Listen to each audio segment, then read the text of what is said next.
Windfall. Went very well. So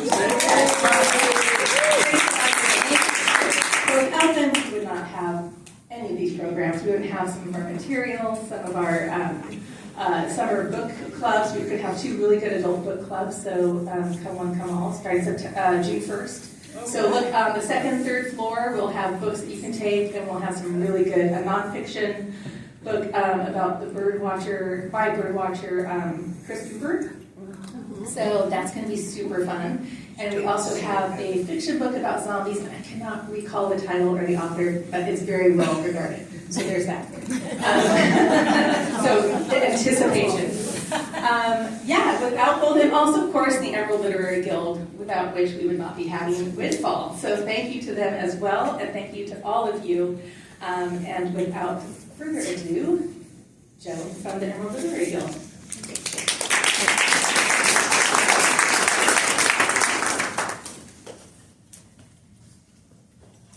Wow, it was great seeing you all here.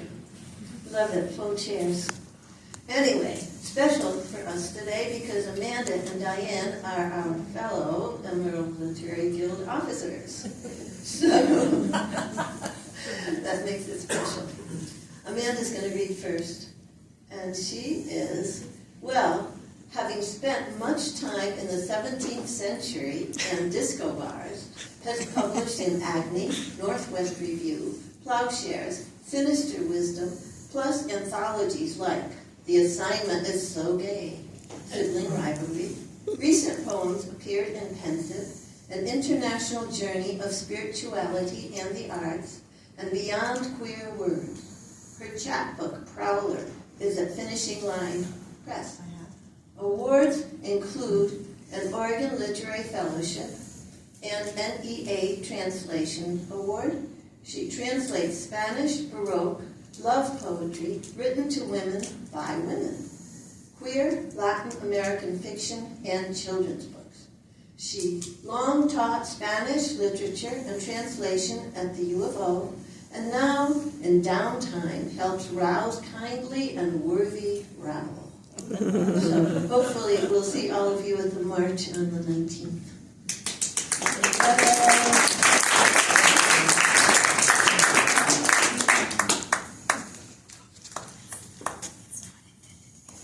Welcome, Amanda. Welcome, rabble. Rabble rousing. We wish to be propagandized. We're doing a lot of stuff with Indivisible. Some of you all are also, but feel free if you want to check it out. Consider yourselves propagandized. How am I doing with the mic? I need to. Hi there, Mike. There you go. Okay. So, So these times that we're in, I was going to start differently, but I'm starting with this poem, thinking of Gilmar Abrego Garcia, who, as you know, was deported wrongly, meaninglessly, brutally from Maryland, from his family. And just now, President Nayib Bukele of El Salvador, who is a Trump wannabe, if there ever was one, I don't know, maybe kind of a model for Trump, just cut from the same cloth, is refusing to return him and all those, you all know the situation. So, despite the Supreme Court decision. So this is called Subversion, and it's really drawn from the time in the 1980s when it was a civil war in El Salvador, where the paramilitary organizations were attacking the board, the organizers. Now it's the gangs. It's really the same structural situation where the enlists the gangs to beat people up. So this is subversion for Rosario. And I was working in the sanctuary movement at that time. Subversion. In El Salvador, a woman I loved, who is not meant to live, who goes to the river to wash the clothes on the stones, wearing down the nails on her one left hand, owns books, a Bible, a biography of Bishop Oscar Romero. Her husband built her a box to bury those books. They would all be killed for what she reads there, that her own daughters should read, sing, walk unbowed into rich houses where they scrub the floors and ask for more. That God sees her.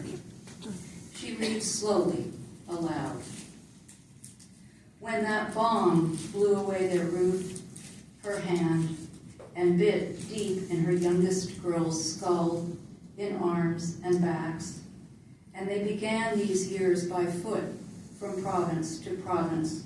She hid the books under mangrove roots or palm, which beneath cook pots and mats, along with the news they brought her, hidden from soldiers.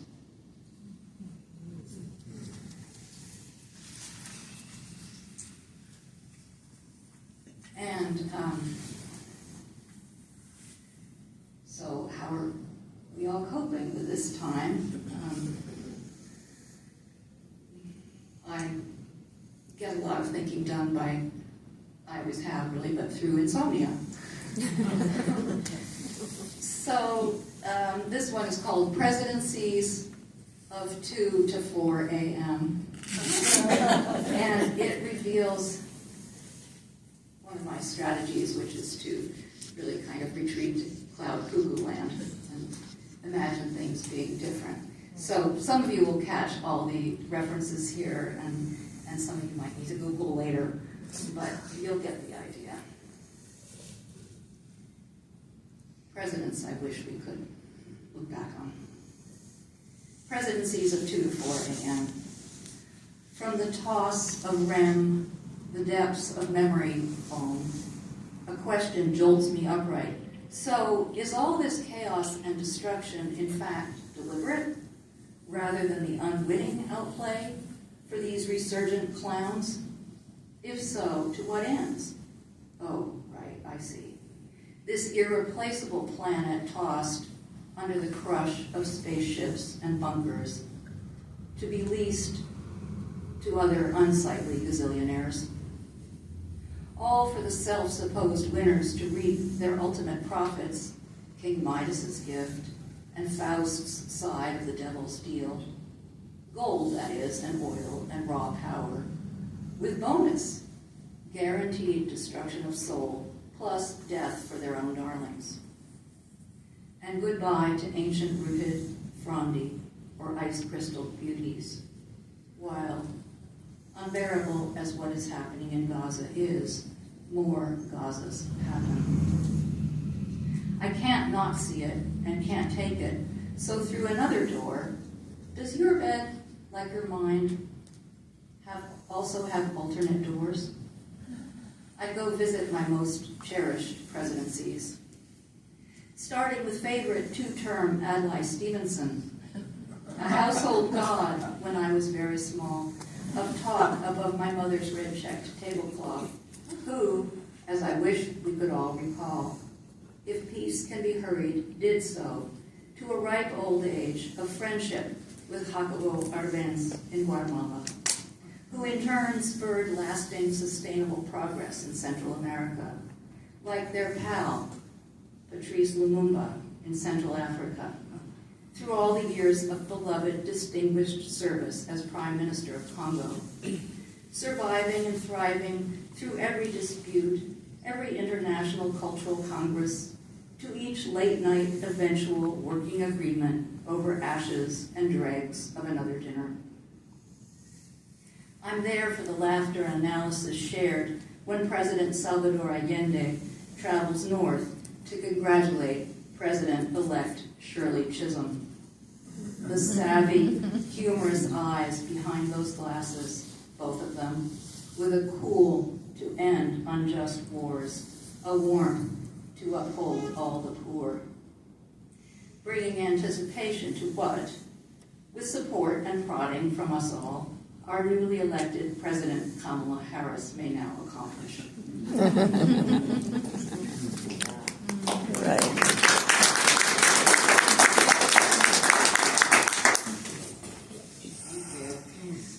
Okay. On a different note.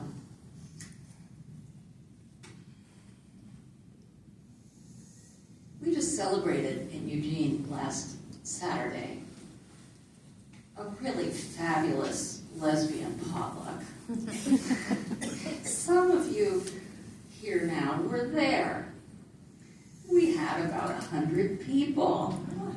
So I've been thinking a lot about, and then the whole point was young people wanting to talk to older people and having intergenerational conversations. So I've been thinking about being young and trying to figure things out. And it was a process. And this poem is called Boys. Every last one of them had some cemetery he wanted to show you. What happened there usually proved they hadn't got far beyond poking at butterflies and toads. But they had those arms where the azure veins leapt of their own free will, and that smell of old hay, though without the stubble, and record collections, and the way they just knew who was lead guitar or tenor sax. That, and the simple hot hurt of their own importance, was enough, wasn't it, to find yourself again with your backbone into some carpet or gravestone, pushing away disturbing speculations, Ray, the tensile limits of rubber, were it to come to that, or other intrusive thoughts. So fearfully sure were they of what they could do, and amazed when they did it, always managing to imply as how all they didn't know wouldn't fill a thimble.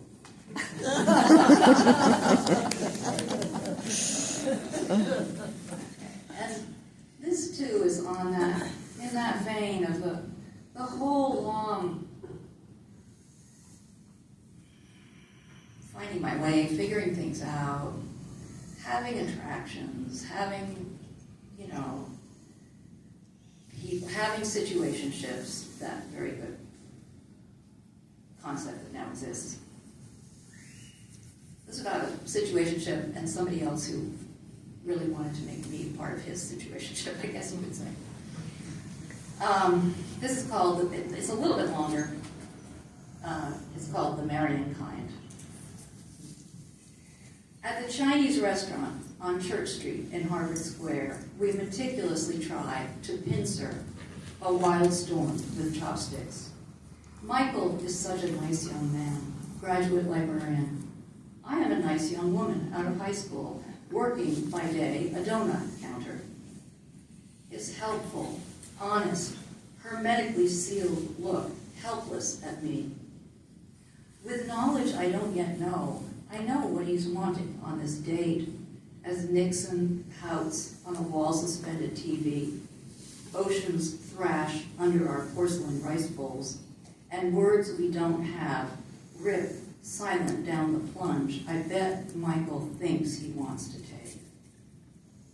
It's fall, but last summer we were fourth-floor tenement walk-up neighbors near the subway and jail. I in the sublet of my pottery teacher with my best friend who laughs, cooks, hugs me hard, and nightly, indifferently vicious, tweezes heart shards out of me, smiling from the door with that wave as she steps out with yet another man. I know just enough. I read literature, for God's sake, not to personalize what she can't stop, but not how not to heart lunge at her wit and sheep.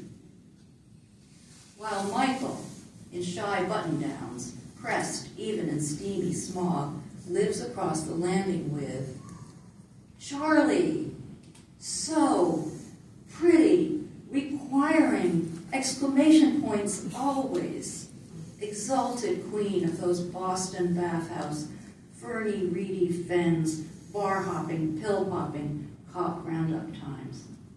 The one fellow oozing sweetness and joie de vivre, the other goodness and caution. The both of them, a radiant hold on desperation. In the restaurant aquarium, motley fish glide.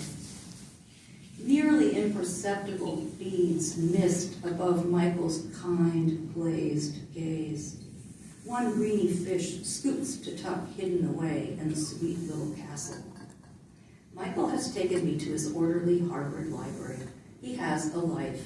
We are both nice. It could work, right? Thunder rages in the fragile fortune cookie, its cellophane lightning. One night last August, a bellowing drum comes crash-falling up our stairway. How? Hammering each rickety floor-by-floor door. I know you're in there. I'll find you, and then you'll see what I do to you. Terror. I am, of course, alone, reading Tolstoy. Does he belong to anyone here? Cowering on my mattress, I make out Charlie's shrieks and Michael's tender, quavering reassurance. Then, improbably, our man topples, thuds back down how many stairs, staggers off. Charlie, in our later stairway debrief. What? You were alone? Oh, honey! That lovely, bony manicure grabbing my wrist. Oh, if it ever happens again, just come get Charlie! Stretching wide, long arms, then throwing himself into a fireman's carry in mine. And I'll hide with you! Which I know to be true. If Charlie even made it to the coming plague, I doubt he made it through.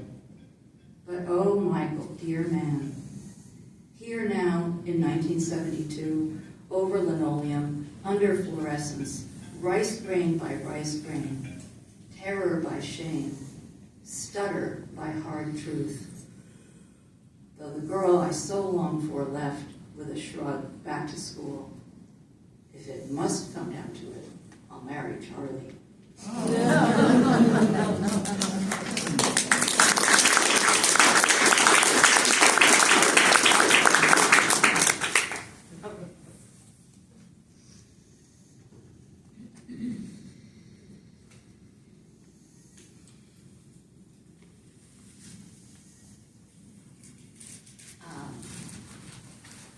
This one comes from last winter. It comes from that time,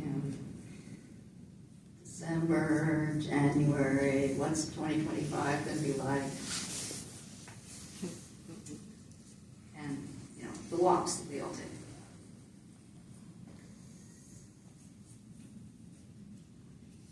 Of all the things I could and have been, thank God I'm this winter creek, down this stretch of oak hillside, over spilling rocks, making tumult under stooped brambles, belling up to constellated lichen reachings over me, winding this part, this beloved right here December day, and not even a little further ahead where, as I hear it, word does trickle back, waters duck under street, a dark channeled ride to, they whisper, Vigor Creek. But what a mercy I am this, and not that human shape, hunched over what? Some shiny portal they forever fret into, except this now gazes into my waters. And here I am for them, to lean on my little bridge with their sorrow overspilling, and that cloud of drought, smoke, sear earth that the air, even in the wet of today, around them carries. How? Well, I, Creek, must race here for this shape and the next two with the little dog. At this, their year-end, year-start, dark time, born together as all these shapes exchange brisk, hello, hello, hello, hello there, arf, arf. And then soft words about my else, my waters never higher, my here, now, which runs through them, ever voicing this onward.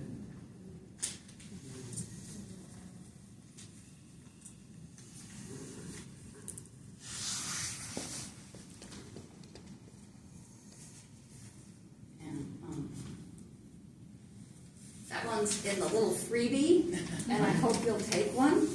That one's in there. And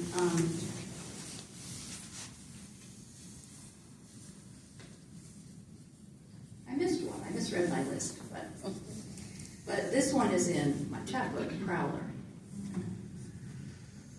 and it's called Bridge. And it's from a young person that I was, to anyone, but especially to young people.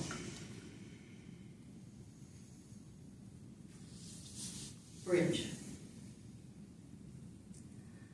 I'm the kid on a bridge with the wind's thin teeth through her coat.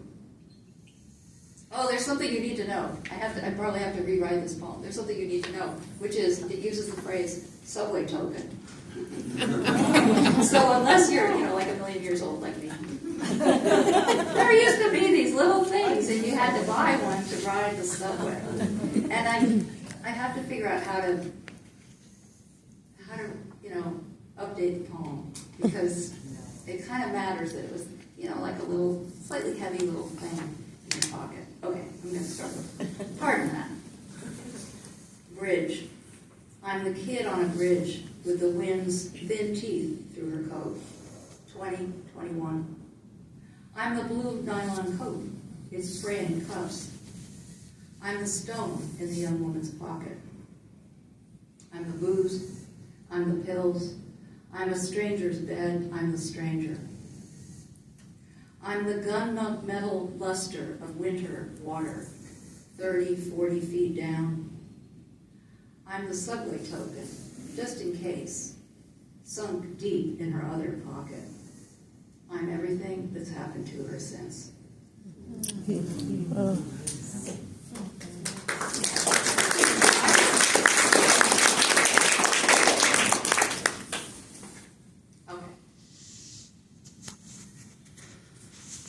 And this is a love poem. And I'll end with this one. I'm looking at someone.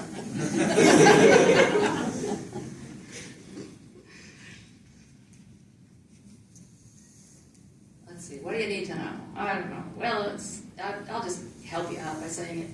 We were traveling in England, and if you take the train from London to Bath, the conductor deliciously calls out, Windfall. So, because it was, in 18th century Jane Austen, they're always going off to Bath to take the waters, which are gruesome. Kind of like the Livia water in Ashland. Ooh, interesting.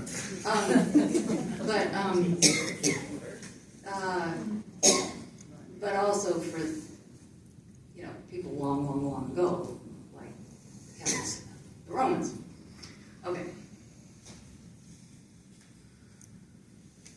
And when we stayed on B&B, it wasn't an Airbnb, it was a B&B where they gave you a bed and they gave you breakfast, such as they were. Okay. The night of that day, of the flashing, fleeting river, under the bridge of sellers of threads and, archaically, thimbles, of which we chose two, laughing at uses, then stood by the greening stones of the ancient baths and bought Celtic-y, Romanish goddess lotion at the tourist trap. When at long last stars appeared, you plotted where the moon would be rising, and back at our barbarously ascetic B&B, yanked one thin twin mattress to the floor, just so, under a skylight, where, sure enough, soon, she glides silver into that fathomless window well, as we, sliding into each other's arms, become rivers, threadless, everywhere bridges and dancing, hushed laughter with gasping, grappling tumbles off that pallet, which may explain, come groggy, elated, last-minute morning, a chill from the primly aproned, pursed-lipped, Puritan doler out of breakfast. Even the cool eggs staring askance across the long table. But one wink, remember? Flashed from an older, sweatered, corduroy-trousered guest behind the shelter of her bookmarked pages, who now is us. Now,